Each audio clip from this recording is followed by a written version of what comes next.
L'art que ça donne, une présentation de d'ici.ca. L'autre jour, je suis avec mon beau-frère, puis il me dit « L'art, ça sert à rien. » Ben, un instant que j'y réponds. La culture, c'est important, mais j'avoue que j'ai pas d'argument. Fait que c'est pour ça qu'il faut écouter le balado « L'art que ça donne ». Mon nom est MC Gilles et j'ose poser toutes les vraies questions à nos artistes. Là, on va en avoir des réponses. Épisode 4. Le patrimoine, c'est plate. Un sujet qui, moi, me passionne. Attention, le patrimoine. Je sais, moi, ça me passionne. Moi, je parlerai que de ça, 24 heures sur 24. Mais je sais, vous, et malheureusement, une majorité de gens, quand ils entendent le mot patrimoine, ça rime avec plate. Oh non, ça va être plate. Oui, mais t'as-tu vu l'exposition dans tel musée? Le musée, c'est plate. Oui, mais là, les vieilles maisons. Ah, non, les bondieuseries. Encore les églises. Toi et tes vieilles affaires. Puis de la poussière. Non, c'est pas plate. En tout cas, j'espère qu'ils vont vous convaincre que c'est pas plate, parce qu'on va rencontrer René, qui est un historien, René Baudouin, et Michel Bélanger, qui est directrice générale du Musée Pop. Je peux dire que c'est pas mal le musée le plus décoincé au Québec. Si moi, je suis pas capable de vous convaincre que c'est pas plate, le patrimoine, peut-être qu'eux autres, ils vont être capables. René Baudouin, Michel Bélanger, merci beaucoup d'être là. René, on te présente comme un historien. Oui. Spécialiste du patrimoine. Oui. C'est bon, ça? Bien, c'est bon, certain. C'est très beau. Et Michel, quand même, Madame la directrice, comment je t'appelle? Tu t'occupes d'un musée, quand même. Oui, je suis directrice générale d'un musée. Je suis muséologue de formation. OK. Fait que je peux te dire tu et t'appeler Michel. Ben oui, tout à fait. Fait qu'on va parler du patrimoine. Oui, c'est quelque chose, tout le monde veut sauver le patrimoine. Tout le monde trouve que c'est important, le patrimoine. Mais quand on se promène dans le Québec, on s'aperçoit que c'est pas tout le temps grandiose. Et l'autre affaire, c'est que les gens, ils trouvent ça plate. On trouve que c'est vieillot, que c'est le préjugé des gens. Là. Fait que j'aimerais ça qu'au départ, on aille faire un petit tour dans un marché aux puces. On va écouter ce que les gens ont répondu sur ce qu'ils pensent du patrimoine et en quoi ce serait important de le préserver. Fait que là, c'est quoi, t'enregistres? J'enregistre ça pour les internets. OK. Fait que moi, je veux savoir, là, vous vendez des vieilles affaires. Oui. C'est-tu considéré comme du patrimoine, toutes ces affaires-là? Il y a bien des définitions, on peut dire. Du vintage, du collectible, patrimoine, oui, certaines pièces. Parce que comme là, tu vois, je regarde le corps d'en haut, là, c'est Nadeau qui a fait ça. C'est 3D en bois, tu sais, avec un orignal puis un bateau. Bon, première affaire, c'est quoi du patrimoine? Est-ce que n'importe quoi que j'ai justement au marché aux puces de même, c'est du patrimoine ou pas? On va commencer avec l'expert. Ça, c'est une mesure de grosse question qui est posée souvent. Il n'y a pas de définition officielle et définitive sur le mot patrimoine. Ouais. Patrimoine, là, c'est ce qu'on a reçu, l'héritage qu'on a reçu. Ça veut dire que quelque chose qu'on a reçu qui date de 25 ans, c'est une pièce de patrimoine récent, si on peut dire, comparativement à quelque chose qui est plus ancien. Un certain nombre de gens vont évoquer 100 ans, en disant, ben si ça a plus de 100 ans, c'est patrimonial. Si ça a moins de 100 ans, c'est pas patrimonial. Mais comme c'est pas normé comme mot, ben tout peut rentrer là-dedans. Puis évidemment, on pense tout de suite aussi au patrimoine bâti. Je pense au musée Pop, entre autres. Là, c'est pas du patrimoine bâti, c'est du patrimoine point dont vous parlez, même du patrimoine culturel, du patrimoine vivant. La définition est donc bien plus large. C'est pas juste du 100 ans et plus que vous avez. Là. Mais non, parce que si on passe au musée d'art contemporain, par exemple, ils vont collectionner des objets plus contemporains, donc 50 ans et moins, l'heure actuelle. Donc, c'est vraiment des témoins, si on veut, de la société qui vont permettre aux générations futures de dire, bon, ben c'est comme ça que ça fonctionnait à l'époque, cet objet-là était important, comme dans un musée de société, les différents objets qui sont là, ben vont nous rappeler peut-être l'époque plus agricole, les gens, les habitants à l'époque, comment ils vivaient, puis l'évolution de la société. Donc, tout peut être patrimonial, puis plein de choses. Ça dépend aussi du rapport qu'on a avec cet objet-là. Comme le monsieur qu'on a entendu, pour lui, son cadre, il est patrimonial. Oui. Parce que le réflexe qu'on a, c'est la vieille église du village. Il y a une grosse association aux religieux aussi, surtout au Québec. Là, quand on pense au patrimoine, on pense au patrimoine bâti, puis deux, on pense au patrimoine religieux. Je rêve pas ça, là. On réfléchit à ça. C'est souvent le réflexe qu'on a. Pourquoi c'est comme ça? Pourquoi qu'on voit pas tout le reste comme étant du patrimoine? Une vieille grange, une vieille école dans le fond d'un rang, ou juste un vieux billet des Nordiques que j'ai chez nous. C'est du patrimoine?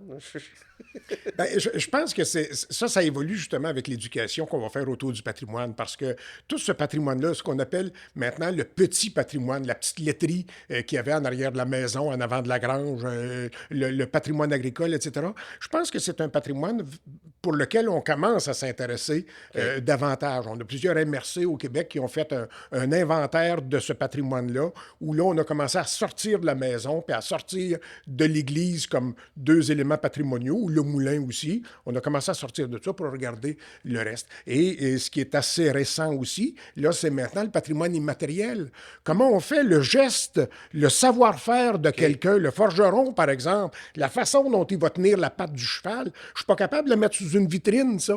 Alors, comment arriver, ce patrimoine immatériel-là, la chanson, les contes, etc., comment je peux arriver à pouvoir le conserver? Mais on commence à se préoccuper de ça aussi. Ça sert à quoi? La maudite question, ça sert à quoi le patrimoine? Ben, je pense que le patrimoine, ça nous dit qui on est. Ouais. Parce que la façon dont je m'habille, la façon dont je me nourris, la façon dont je pense, ça me distingue de tout le reste.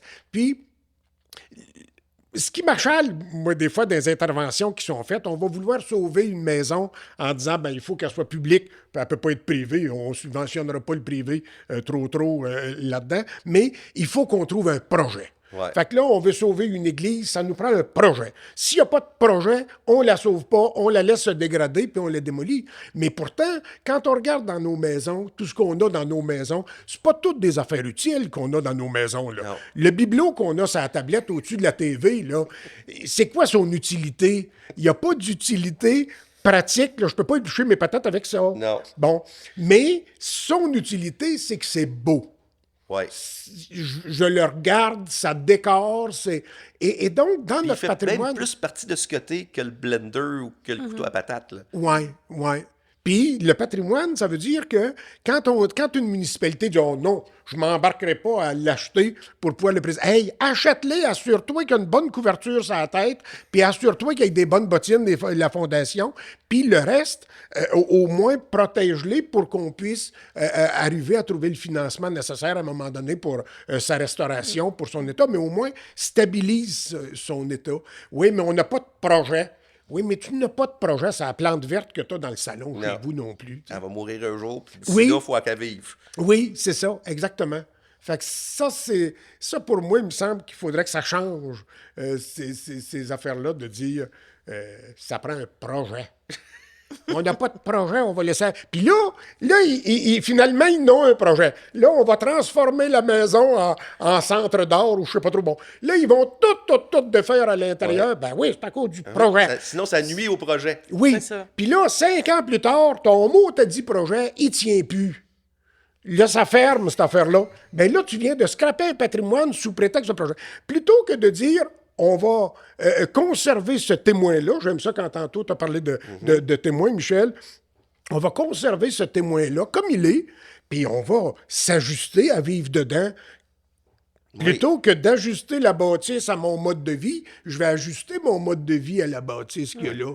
Puis je vais probablement être bien heureux pareil, puis je vais pouvoir conserver un élément de patrimoine. Puis comment on va le présenter aux jeunes? Parce que les plus jeunes, eux autres, le patrimoine, pour eux autres, c'est une affaire de vieilles personnes, là. En quoi on va les intéresser? Je sais que vous travaillez là-dessus beaucoup, là. Comment faire, prendre ce virage-là? Ben, en fait, ce qui me surprend toujours de façon positive, là, c'est quand je vois des jeunes, des groupes scolaires qui viennent au musée, et peu importe le musée, où on va faire soit des manipulations, on va faire de l'expérience, on va leur montrer des objets du passé en leur disant, ben ça, par exemple, c'est une baratte à crème glacée. Alors là, on explique l'histoire de la crème glacée et aujourd'hui, ils nous disent, ben moi, quand je veux manger de la crème glacée, mes parents m'amènent à la crèmerie du coin. Mais à l'époque, on explique que parce que c'était impossible de garder la crème glacée au point de congélation parce qu'on n'avait pas de frigidaire, donc tout ce qu'on devait faire. Et là, ils s'aperçoivent que les vieilles choses ont une signification. Donc, c'est vraiment à travers, que ce soit avec les ados aussi qui veulent expérimenter, ils veulent sortir en gang, mais c'est sûr que si on les amène dans un musée d'art où ils doivent contempler des œuvres, pour eux, ça parle pas. Donc, Pour eux, c'est plate, là. c'est plate. Donc, c'est de vraiment les intégrer au processus de médiation avec soit des objets, avec des expérimentations, puis ça fonctionne super bien dans des musées de sciences, par exemple. Parce Moi, que... j'ai un peu ma théorie là-dessus, moi, en Vas-y. disant que ça correspond avec le développement physique du corps. OK. Quand quelqu'un qui va avoir 15 ans, qui va être un adolescent, qui va avoir 20 ans, ce qui va les intéresser, c'est le tourisme d'aventure, c'est d'aller faire du canot, de l'escalade, etc. Pourquoi? Parce que le corps est en plein développement, le corps se développe jusqu'à l'âge de 25 ans. Là, après ça, il commence à songer à avoir des enfants, par exemple. Et là, quand ils commencent à avoir des enfants, ils vont se poser la question, et qu'est-ce que je vais leur transmettre? Et donc, ils vont regarder Qu'est-ce vers qui en m'a arrière, été puis ils vont transmis? dire, qu'est-ce qui m'a été transmis? Et là, ils vont commencer à s'intéresser davantage à cette dimension culturelle, à cette dimension patrimoniale. Mais avant ça, c'est que c'est les hormones demandent autre chose souvent que ce qui est présenté là. Mais je pense aussi c'est de les intéresser lorsqu'ils sont jeunes. Là, on sait avec maintenant, il y a la mesure gouvernementale qui oblige 2 sorties scolaires en milieu culturel par année. Donc, on voit l'intérêt de ces jeunes-là qui reviennent à la maison, qui vont amener les parents au musée. Puis là, on les perd justement à l'adolescence. Ils reviennent quand ils sont parents, puis après ça, ils reviennent quand ils sont grands-parents. Donc, il y a des phases où on a des noms publics dans les musées, pas parce que ça les intéresse pas nécessairement, mais c'est parce que ça ne rejoint pas soit leurs valeurs actuelles ou leurs activités qui sont en train de faire dans leur vie personnelle. Parce qu'il y a une connexion avec mémoire, puis avec... C'est du patrimoine, donc quelque chose de âgé, et avec l'histoire. Puis souvent, les plus jeunes, quand on leur utilise le mot histoire, ben, ils connectent avec un cours qui est un peu... je vais utiliser leur expression TikTok, boring. Oui, exactement. Puis tu sais, la technologie actuellement, là, il y a tellement d'affaires qui sont en train, on est dans un monde de changement extraordinaire, il y a tellement d'affaires qui sont en train d'apparaître. À tous les jours, on a quelque chose de nouveau. Ce qui fait que quand on disait se tourner vers le passé, c'est quoi dans la phrase, là, savoir d'où on vient pour savoir où on va. Mais quand tu te revires vers le passé, il n'y a plus de référent.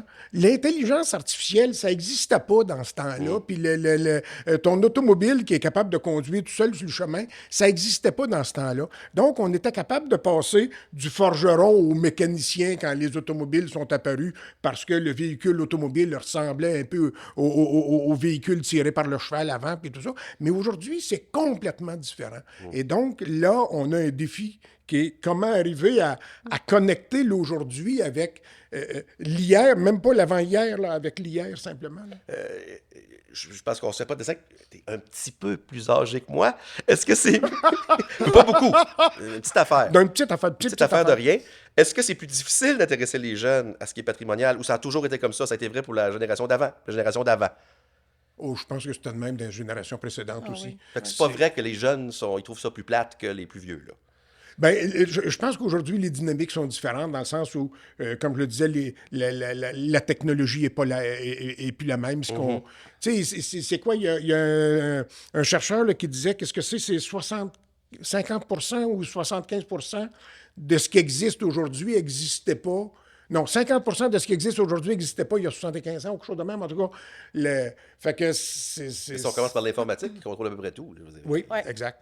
Ça n'existait pas. Je veux qu'on réécoute des gens. Ils vont nous parler de patrimoine encore. Puis je veux que vous ajoutiez à ce qu'ils disent. Les autres, ils ont une notion de ce que c'est.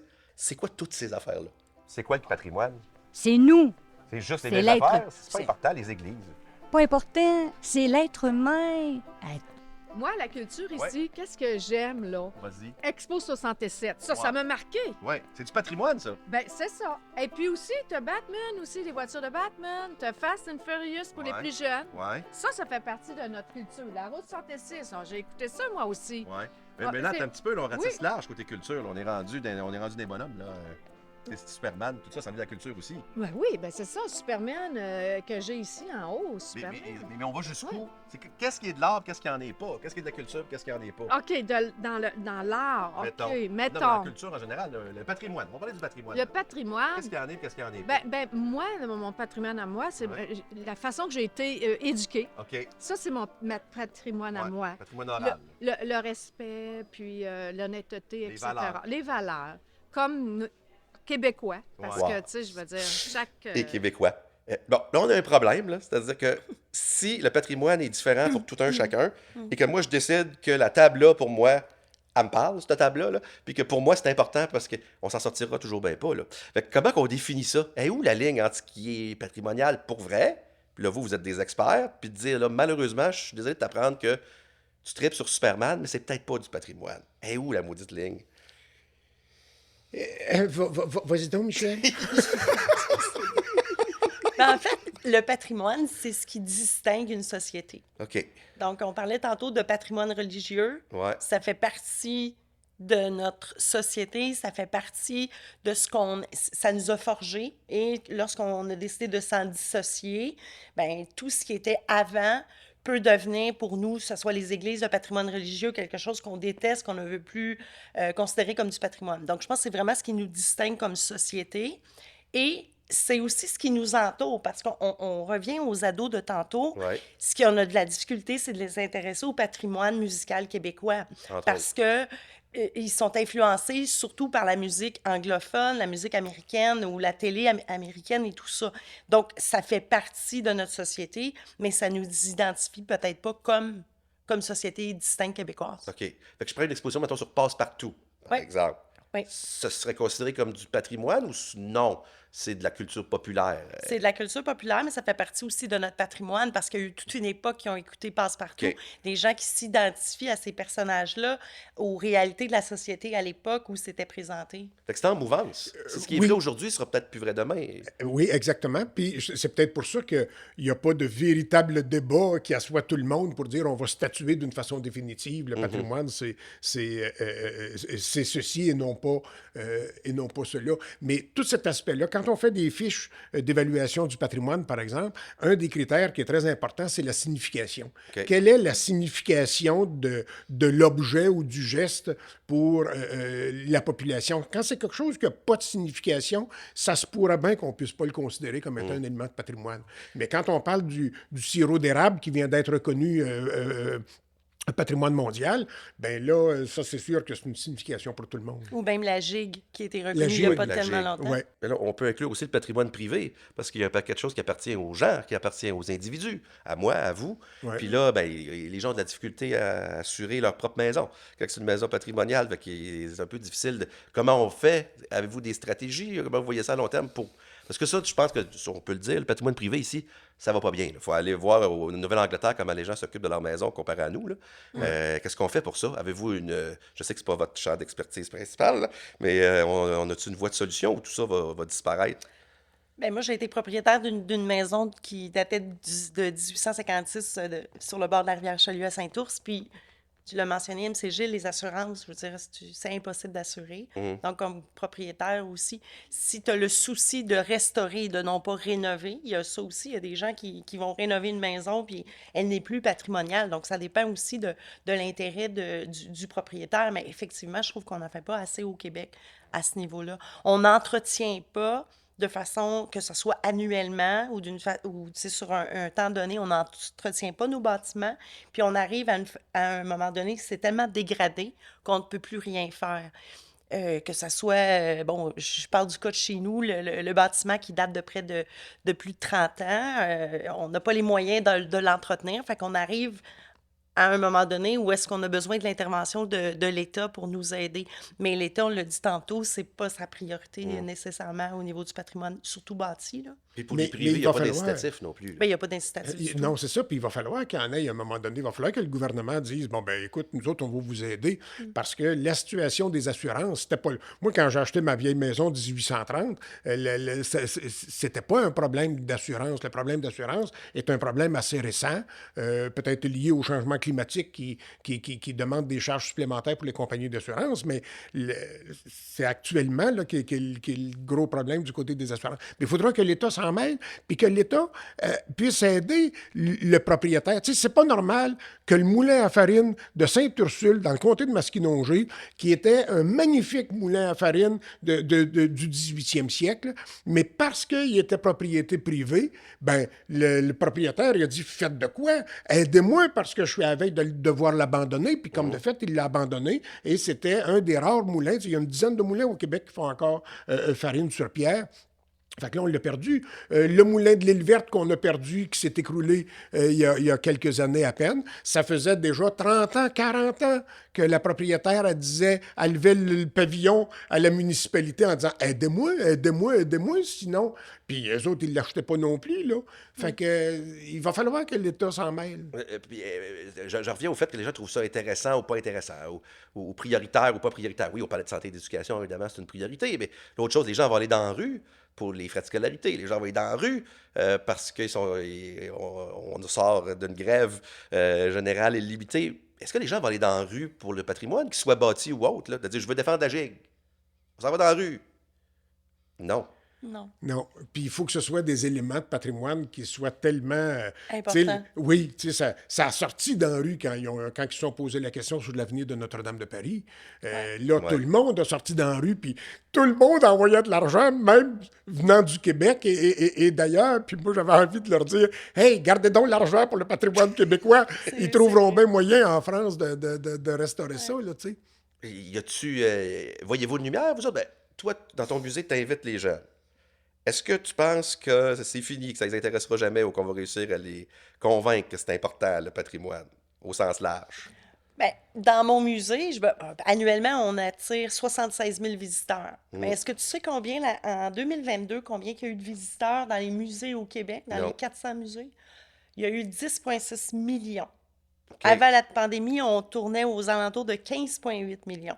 Fait que moi, quand j'entends les gens que les musées, c'est pas important, puis ça Ouais. les intéresse pas, Ouais. ça attire autant de visiteurs que de spectateurs dans les salles de cinéma. On Fait le que dit jamais, ça. Ben non, Non.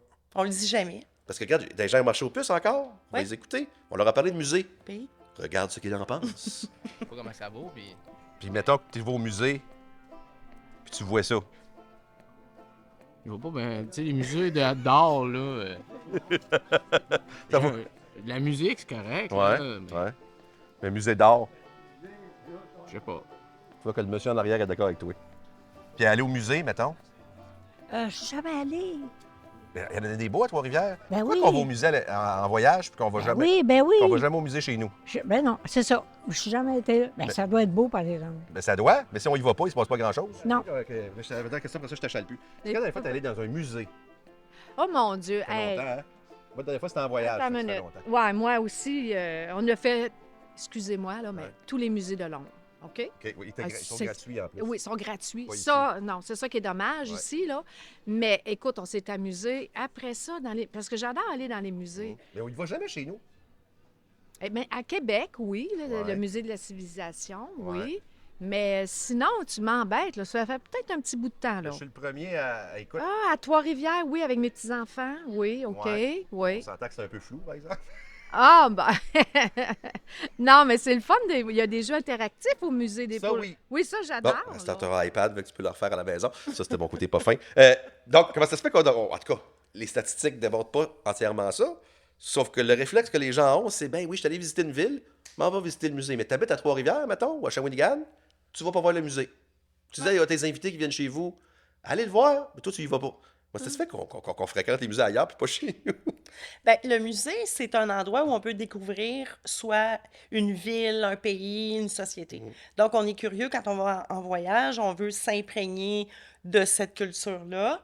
Et ben, ici au Québec, on sait connaît tout. la culture québécoise. Puis ce qui était assez, qui me fait rire dans l'extrait, c'est qu'on parle des musées d'art, mais les musées d'art sont beaucoup en moins nombre au niveau des musées. Donc sur les 400, il y en a peut-être 15 c'est des musées d'art. C'est ceux qui sont les moins fréquentés aussi. OK. On pense pas aux musées d'ethnologie, aux musées de société, aux musées d'archéologie, les musées scientifiques qui sont qui sont les plus visités, mais les gens pensent tout de suite, ah, les musées d'art, moi, j'aime pas ça. Pourquoi? Ben, parce qu'ils vont penser que c'est statique, c'est difficile d'appréhender, je regarde une toile, je connais pas l'intention de l'artiste derrière cette création-là. J'ai peur d'avoir la niaiseux. Exactement. Puis souvent, si on regarde aussi les bâtiments dans lesquels sont abrités les musées, c'est un peu austère, c'est un peu comme un temple parce que c'était cette architecture-là à l'époque. Je pense que la dame, elle disait aussi, les musées, il faut payer, c'est plate, il faut qu'on paye au Québec pour les musées, mais il y a quand même le dimanche gratuit, le premier dimanche de chaque mois, où les musées sont gratuits. Et on voit vraiment un changement au niveau du type de la clientèle. Des gens qui étaient jamais venus au musée en se disant, ben moi, je ne vais pas payer 18 ou 20 $ sans savoir si je vais aimer ça ou si je vais comprendre quelque chose. Et ces gens-là reviennent à tous les mois, puis c'est eux qui nous demandent, ben là, l'exposition, moi, ça fait 8 fois dans l'année que je la vois. Quand est-ce que vous allez la changer, votre exposition permanente? Donc, je pense qu'il y a quand même des choses qui se font au niveau gouvernemental qui incitent les gens à consommer de la culture, plus précisément les musées. Mais c'est des réactions qu'on entend Ouais. tous les jours, là. Vu que c'était le thème, là, tu sais, je vous trouve bien intéressant. Puis vous m'avez rendu ça le fun. Mais il me semble qu'il n'y a pas grand monde en ce moment. Tu sais, il y a du monde qui défend. On parlait tantôt de culture, d'éducation, puis qui vient de faire de la musique. Puis moi, je trouve ça important à l'affaire. Comment ça se fait que c'est dur à vendre de même, le patrimoine? Comment ça se fait que si je veux vendre ça comme projet ou que je veux en parler, ou je vais faire une conférence, tout ça, je vais arriver. Moi, je fais de la radio, puis de la télé, je vais dire à mon animateur ou à l'animatrice, je veux parler de patrimoine. Du monde va, ah non, pas la vieille affaire plate. Pourquoi c'est pas du monde comme vous autres? Puis pourquoi qu'on trouve pas de porte-parole qui sont là, puis qui sont debout, puis qui. Pourquoi c'est pas sexy?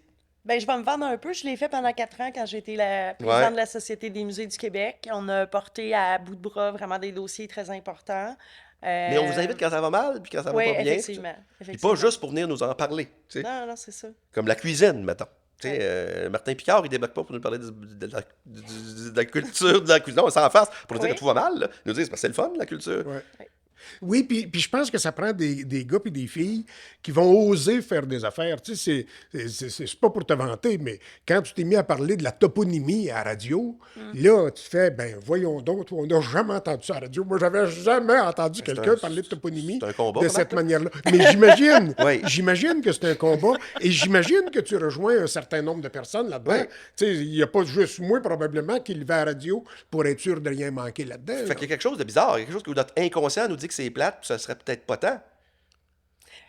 Ben, puis c'est drôle parce que moi, quand j'ai décidé de devenir directrice de musée, après Ouais. avoir fait ma muséologie, mes amis, mes parents, même mon conjoint à l'époque disaient, ouais, mais qu'est-ce que tu vas faire de tes journées? Travailler dans un musée, ça va être plate. Tu vas attendre que les visiteurs passent le tourniquet, tout ça. Mais les gens comprennent pas. On comprenne pas ce choix-là de vouloir s'investir toute notre vie à défendre le patrimoine, à vouloir porter haut et fort que c'est important, qu'on doit garder ou en tout cas au moins connaître nos traditions.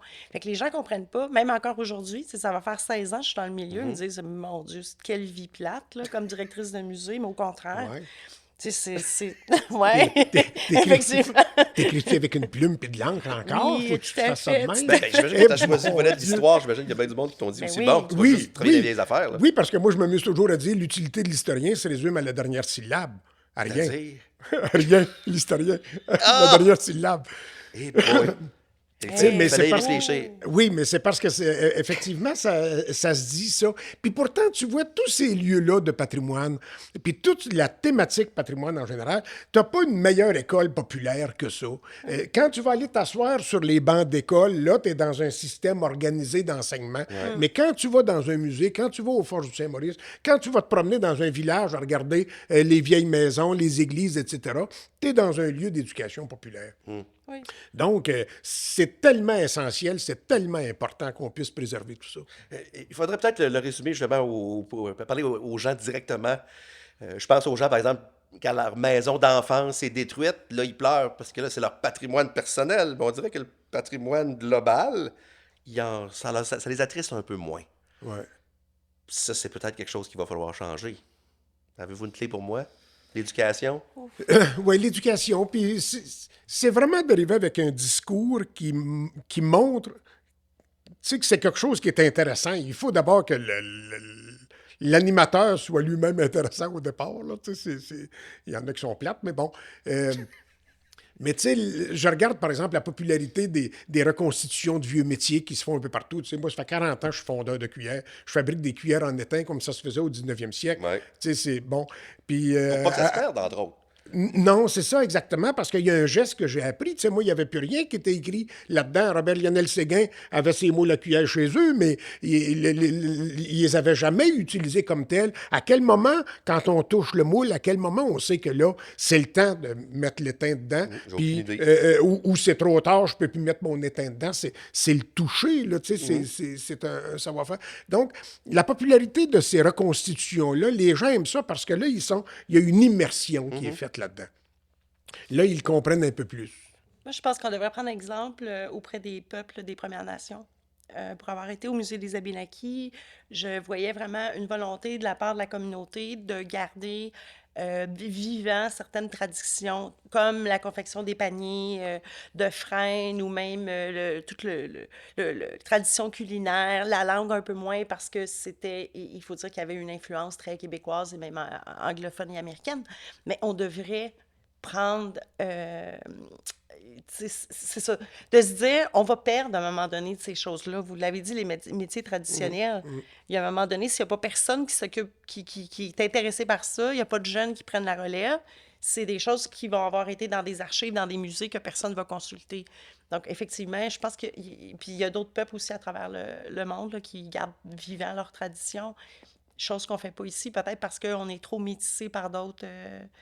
On a dit les États-Unis, l'Europe, donc c'est comme si le Québécois ne se retrouve pas vraiment dans ses propres traditions. Puis là, c'est un cercle vicieux. C'est un Parce que cercle moins on sait d'où on vient, justement, moins Ouais, on ouais. sait.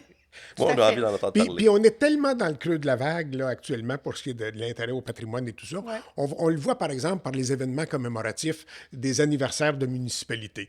Là, il y a 20 ans, quand une municipalité fêtait son 300e anniversaire, hey, là c'était des oui. festivités toute l'année faisait durant. un livre sur Et chaque puis maison. le gros Ouais. livre sur... Puis c'était vraiment la grosse affaire. Tout le monde y participait. On avait du fun, de la patente. Là, maintenant, ça se limite à peu près à une fin de semaine dans l'année.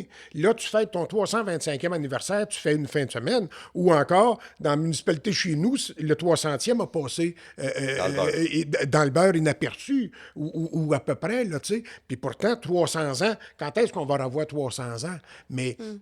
Fait que, donc, on est vraiment dans le creux de la vague. Il faut arriver à pouvoir remonter ça, mais si je me fie à ce que je regardais dans les années 40, dans les années 60, dans les années 80, je me dis, ben là, c'est sûr que ça va remonter à un moment donné, puis les gens... Et que donc, pendant qu'on est dans le creux de la vague, il faut pas jeter le bébé avec l'eau du bain. Non. Il faut pouvoir continuer à préserver ça parce que dans 10 ans, dans 15 ans, dans 20 ans, il y en a qui vont vouloir prendre le relais et le mettre en valeur.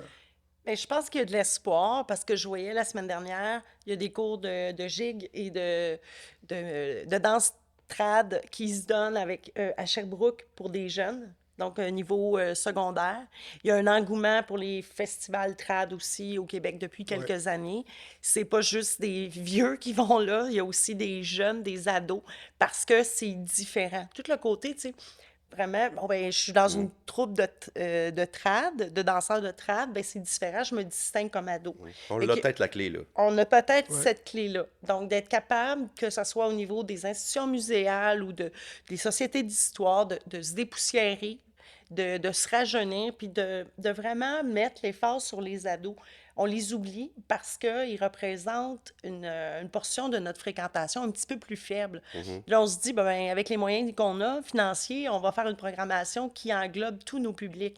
Mais je pense qu'il faut qu'on se démarque de plus en plus en allant chercher ces jeunes-là à participer, à développer des programmes qui les touchent, qui s'adressent à eux. Puis je pense qu'on va s'aimer comme ça. On va pouvoir semer cette petite graine-là de fierté envers notre culture. Bon, on finit avec du positif. Puis j'ai pas trouvé ça plate. Puis moi, j'invite René à devenir un YouTuber ou un influenceur de la cuillère d'étain. Ouais. Pour que les jeunes se... Ah, qui c'est? Imagine-toi, être YouTuber influenceur patrimonial. Le premier. Je t'ai vu changer de couleur. Ça l'intéresse. Bravo. Je vote pour René. Le patrimoine, c'est pas juste l'église, là. C'est pas juste ce qu'il y a dans les musées. C'est pas juste les vieilles affaires de la poussière. Non, ils nous l'ont dit, puis je suis content parce qu'ils ont raison. Je vais te donner un exemple concret. Moi, je collectionne des vieux disques.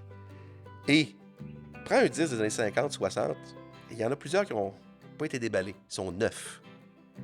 Donc, tu prends quelque chose qui a 60 ans, 70 ans, tu l'ouvres, et ça sent le neuf. Donc, la question du patrimoine, c'est pas des choses neuves ou vieilles. C'est que l'émotion que tu ressens quand tu ouvres un disque il y a 60 ans, en sentant ton disque, c'est l'émotion que quelqu'un a ressentie il y a 60 ans, en l'ouvrant lui aussi pour la première fois. Est-ce que je suis allé te toucher avec le patrimoine? C'est pas plate, le patrimoine. C'est de l'émotion, c'est des tripes. Merci. Bonsoir. Ce balado est une initiative de Culture Mauricie en collaboration avec la Gazette de la Mauricie. Ce projet est réalisé grâce au soutien financier du gouvernement du Québec. T'en veux plus? Ça tombe bien. Rends-toi sur la plateforme balado que tu préfères. Sinon, visite le site d'ici.ca.